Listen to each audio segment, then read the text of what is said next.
Hello everyone, welcome back to the channel. In this video, we will take a look at how to fix your iPhone connecting to Wi-Fi, but there is no internet connection problem. Now don't forget to hit that like and subscribe, and hit the notification bell so you're updated whenever we upload a new video. Stick until the very end so you don't miss a single detail. Now here are a few things that you can go ahead and do to solve this problem. The first thing that we're going to be doing is we're going to go ahead and reset the connection of the Wi-Fi that is causing the problem. So what we're going to do is we're going to go into our settings right here, and then we're going to go to the Wi-Fi section right here. So just go ahead and click on this. Now go ahead and select the Wi-Fi that is connected, and then we're going to be clicking on this eye icon right here. So go ahead and open this up. Now what we're going to be doing is we're going to be clicking on forget this network right here, and this will go ahead and remove the network for you. And then we're going to be clicking on forget once again to fully disconnect from this. Next, what we're going to be doing is we need to go ahead and reset the phone itself. So what we need to do is we need to quickly press the volume up, volume down, and then hold the power button, where we can go ahead and see something like this.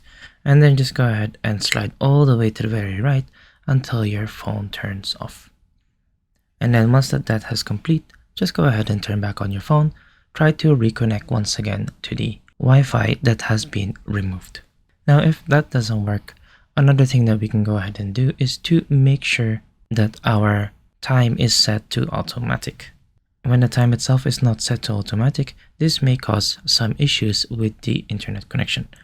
For us to go ahead and do that, what we're going to do is we're going to scroll all the way down until we can go ahead and see general right here. So just go ahead and click on this. And then we're going to go to date and time right here.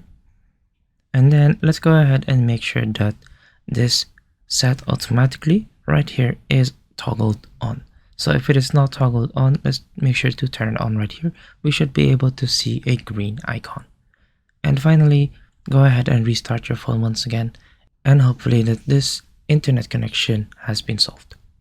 Another step that we can go ahead and do is to make sure that we are using the current version of our iOS. So let's make sure that our iOS is currently up to date. How we're going to do that is we need to go ahead and go to general once again right here. And then we're going to be clicking on software update right here at the very top. Just go ahead and click on this. And then let's make sure that this is fully up to date. If you're not on the latest version, then just make sure to go ahead and update your iOS itself. And finally, one last thing that we can go ahead and try is to go ahead and restart our network settings. So what we're going to do is we're going to be scrolling all the way down until we can go ahead and see transfer or reset iPhone. Go ahead and click on this. And then we're going to go ahead and click on reset right here. And one of the options should be the reset network settings. And then just go ahead and enter your password. And this will go ahead and remove all of the network connections that you have. And then just go ahead and try to reconnect to the Wi-Fi once again. And hopefully this will resolve your issue. Now I hope that you have found this tutorial useful. See you guys next time.